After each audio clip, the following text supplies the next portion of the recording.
Hello everyone, I am Dr. Mahima Upadhyay from the Gynae and Fertility Clinic, Anuram Healthcare, Agra. आज हम इस video में pregnancy के बीच के 3 महीनों के बारे में बात करेंगे। यानी कि हमने टोटल प्रेगनेंसी के 9 मंथ्स को 3 फेजेस में डिवाइड किया है, जिसमें first 3 months, second 3 months and third 3 months. तो इससे पहले हमने फर्स्ट 3 मंथ्स के बारे में बात की थी। आज हम इस वीडियो में नेक्स्ट 3 मंथ्स के बारे में बात करेंगे, यानी कि सेकेंड ट्राइमेस्टर के बारे में। तो सेकेंड ट्राइमेस्टर ऑफ प्रेगनेंसी को हम basically golden period of pregnancy या फिर हनीमून पीरियड ऑफ प्रेगनेंसी कहते हैं, क्योंकि इसमें जो मोस्टली फर्स्ट ट्राइमेस्टर के जो फर्स्ट 3 मंथ्स के सिम्टम्स थे, जिससे आमतौर पर प्रेग्नेंट फीमेल्स बहुत ज़्यादा परेशान होती हैं, जिसमें बहुत ज़्यादा नौजिया, बहुत वॉमिटिंग, कभी कभी चक्कर आना और टेस्ट का ख़राब रहना, भूख नहीं लगना, ये सारी चीज़ें जो होती हैं ये सेटल हो जाती हैं। और पेशेंट की जो एपेटाइट है वो बेटर हो जाती है, उसका वेट गेन होना शुरू हो जाता है, नौजिया वॉमिटिंग वाले जो सिम्टम्स हैं वो सप्रेस हो जाते हैं, चक्कर आना ये सब बंद हो जाता है। और थर्ड ट्राइमेस्टर के जो सिम्टम्स हैं, जो बेसिकली ज़्यादा बेबी बम्प होने के बाद में और जिसमें कभी कभी बाद में पेन्स वगैरह भी स्टार्ट होते हैं, वो अभी शुरू नहीं हुए होते हैं। तो ये बहुत अच्छा पीरियड है और मोस्टली फीमेल्स इस पीरियड को बहुत इन्जॉय करती हैं। तो अब इसमें और क्या-क्या चेंजेस होते हैं बॉडी में, जिसको हम फिजियोलॉजिकल चेंजेस ऑफ प्रेगनेंसी कह सकते हैं, जो प्रेगनेंसी से रिलेटेड नॉर्मल चेंजेस हैं। और ऐसी क्या चीज़ें हैं जो आपको परेशान कर सकती हैं और किन चीज़ों के लिए आपको अपने डॉक्टर से मिलना ज़रूरी है, और किन प्रॉब्लम्स के लिए आप खुद भी कुछ हेल्प ले सकती हैं। तो इसमें अगर हम सबसे पहले बात करें तो आपकी क्योंकि एपेटाइट बेटर हो जाती है, तो आपका खाना थोड़ा बेटर हो जाना चाहिए, क्योंकि आपका बेबी जो है वो मोस्टली बन चुका होता है। जो फर्स्ट ट्राइमेस्टर में, यानी कि फर्स्ट 3 मंथ्स में धीरे धीरे बेबी के ऑर्गन्स डेवलप होना शुरू होते हैं, उसके लिम्स बन जाते हैं, हाथ और पैर, और फेशियल स्ट्रक्चर्स डेवलप हो जाते हैं और हार्ट डेवलप हो जाता है। तो सेकेंड ट्राइमेस्टर में, end of the second trimester तक ऑलमोस्ट कम्प्लीटली बॉडी की डेवलपमेंट बेबी की पूरी हो चुकी होती है। और बेबी के ऊपर मसल मास, यानी कि जो ग्रोथ है वो उसकी वेट की ग्रोथ होनी शुरू हो जाती है। तो अब आपका जो डाइट है और आपका जो प्रोटीन इंटेक है और आपकी जो एपेटाइट है, उससे बेबी का वेट गेन अच्छा हो सकता है इस वक्त। तो ये आपके पास अपॉर्चुनिटी है कि आप अपना खाना पीना थोड़ा बेटर करें और बच्चे की ग्रोथ में हेल्प करें।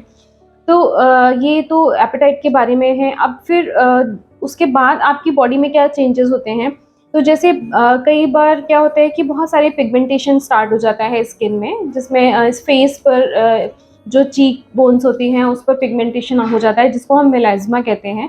और फिर हम आगे की बात करें तो ब्रेस्ट पे कई तरह के पिगमेंटेशन हो सकते हैं, स्ट्रेच मार्क्स आ सकती हैं, जो एरियोला है वो थोड़ा सा उसका एरिया थोड़ा सा बड़ा हो जाता है, ब्रेस्ट डिस्चार्ज भी शुरू हो सकता है, थोड़ा सा मिल्की डिस्चार्ज भी ब्रेस्ट से आ सकता है।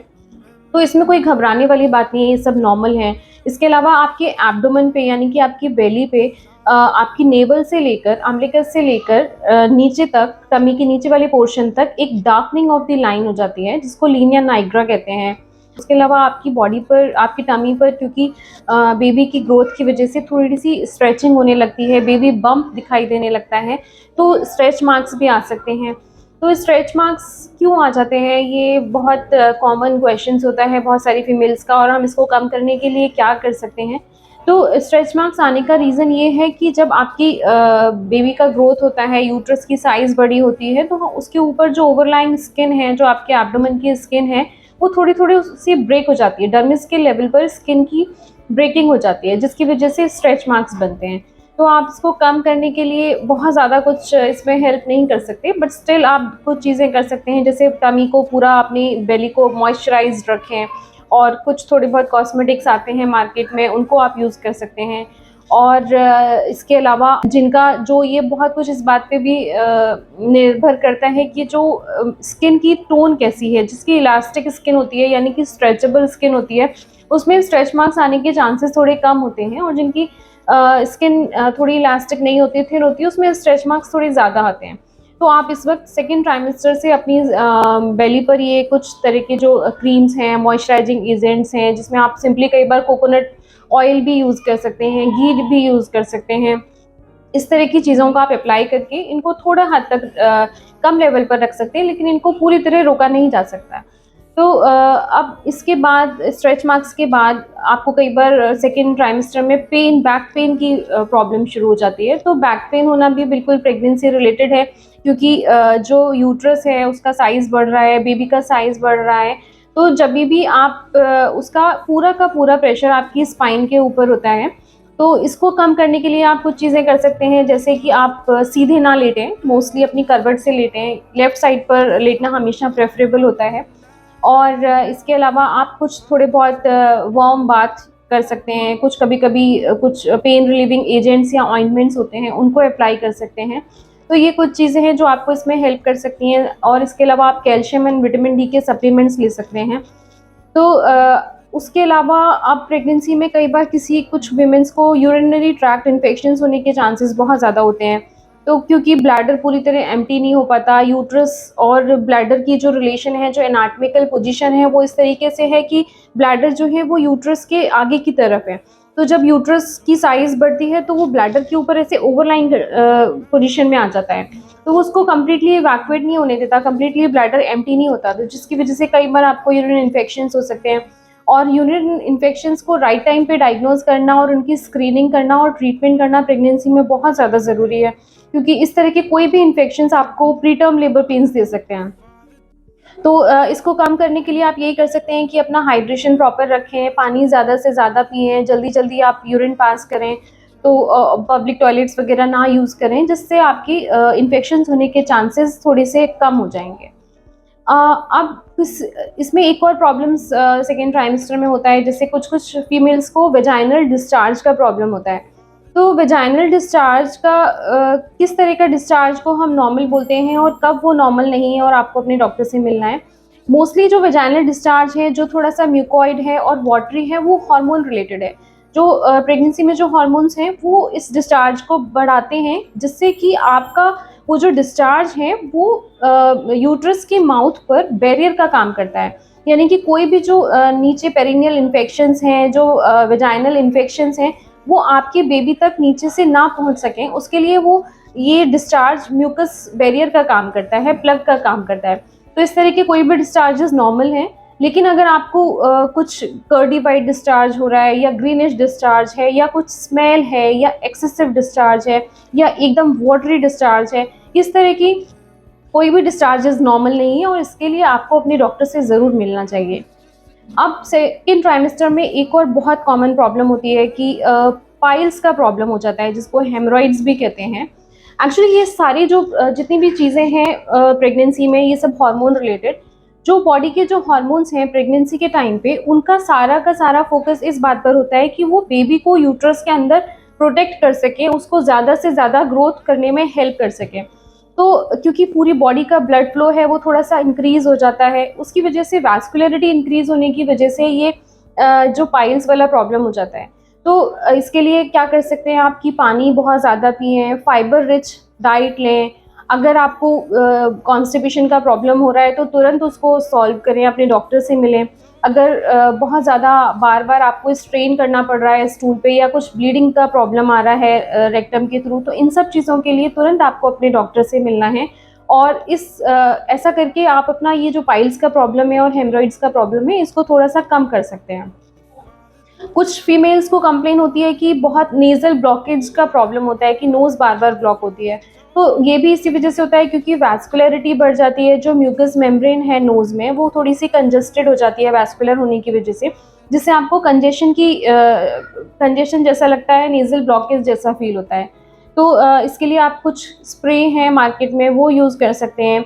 और या स्टीम भी ले सकते हैं सिंपली, या गार्गल भी कर सकते हैं। इस तरह की कई सारी चीज़ें आप करके नेज़ल ब्लॉकेज को हेल्प कर सकते हैं। तो ये तो बात हुई कि फीमेल्स को क्या-क्या प्रॉब्लम्स हो सकती हैं सेकेंड ट्राइमेस्टर में, उनको कैसे रिज़ॉल्व करना है, क्या चीज़ नॉर्मल है और क्या चीज़ एबनॉर्मल है। अब इसके अलावा सेकेंड ट्राइमेस्टर क्यों इम्पॉर्टेंट है, क्योंकि जैसा कि मैंने बताया कि इसमें बेबी के ऑर्गन्स की फुली डेवलपमेंट हो जाती है। तो इसमें हम एक बहुत इंपॉर्टेंट अल्ट्रासाउंड करते हैं, जिसको हम लेवल 2 या एनोमली स्कैन कहते हैं, जो 18 टू 22 वीक्स के बीच में किया जाता है। तो ये थोड़ा-सा टाइम टेकिंग स्कैन होता है, और इसमें आपकी पूरा बेबी की ऑर्गन्स को रेडियोलॉजिस्ट चेक करते हैं। और इवैल्यूएट करते हैं कि कहीं किसी ऑर्गन की फॉर्मेशन में कोई प्रॉब्लम तो नहीं है या कोई एनॉमली तो नहीं है। तो ये होना इस सेकेंड ट्राइमेस्टर में बहुत इंपॉर्टेंट है। इसके अलावा हम प्रेगनेंसी के जो वैक्सीनेशन हैं, जिसमें इम्पॉर्टेंट वैक्सीन्स हैं टेटनस एंड फ्लू वैक्सीनेशन, ये भी हम सेकेंड ट्राइमेस्टर में देते हैं। तो फर्स्ट डोज टेटनस का देते हैं सेकेंड ट्राइमेस्टर में, एंड फ्लू वैक्सीन्स का भी देते हैं। अब इसके अलावा डाइट में क्या चीज़ें हैं जो हमें सेकेंड ट्राइमेस्टर में बहुत ज़्यादा ध्यान रखना चाहिए। एक तो आपकी डॉक्टर आपको आयरन एंड कैल्शियम का सप्लीमेंट्स देती हैं, वो आयरन और कैल्शियम का सप्लीमेंट आपको ज़रूर लेना चाहिए, क्योंकि आपकी बॉडी को अब कैल्शियम की ज़्यादा रिक्वायरमेंट है। आपकी बेबी की बोन्स फॉर्मेशन हो रही है, आपकी बोन्स को भी स्ट्रॉन्ग रखना बहुत ज़्यादा ज़रूरी है, जिससे कि आपको ये बैक पेन का प्रॉब्लम्स और कई इस तरह की जो प्रॉब्लम्स हैं वो सब नहीं हों। और आयरन भी, आयरन का सप्लीमेंटेशन भी उतना ही इम्पॉर्टेंट है, क्योंकि हमारे यहाँ इंडिया में एनीमिया बहुत ज़्यादा कॉमन है, और मोस्टली फीमेल्स जो होती हैं उनको न्यूट्रिशनल डेफिशिएंसीज होती हैं, उनका डाइट आयरन में रिच नहीं होता, इसलिए आयरन का सप्लीमेंट लेना भी बहुत इम्पॉर्टेंट है।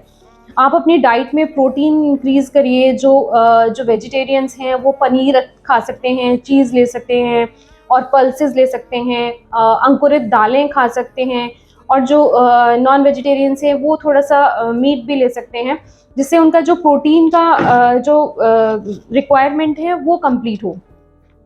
तो ये सब डाइट से इम्पॉर्टेंट, डाइट से रिलेटेड चीज़ें हैं। और कुछ थोड़ी बहुत स्क्रीनिंग बीच बीच में डॉक्टर आपकी टेस्ट कराते रहते हैं कि आपका हीमोग्लोबिन ठीक है कि नहीं, कोई यूरिन में इन्फेक्शंस तो नहीं है। एक जेस्टेशनल डायबिटीज़ एक टर्म होता है, जिसमें हम ये टेस्ट करते हैं कि जो प्रेग्नेंट फीमेल है वो, उसको डायबिटीज़ तो नहीं है।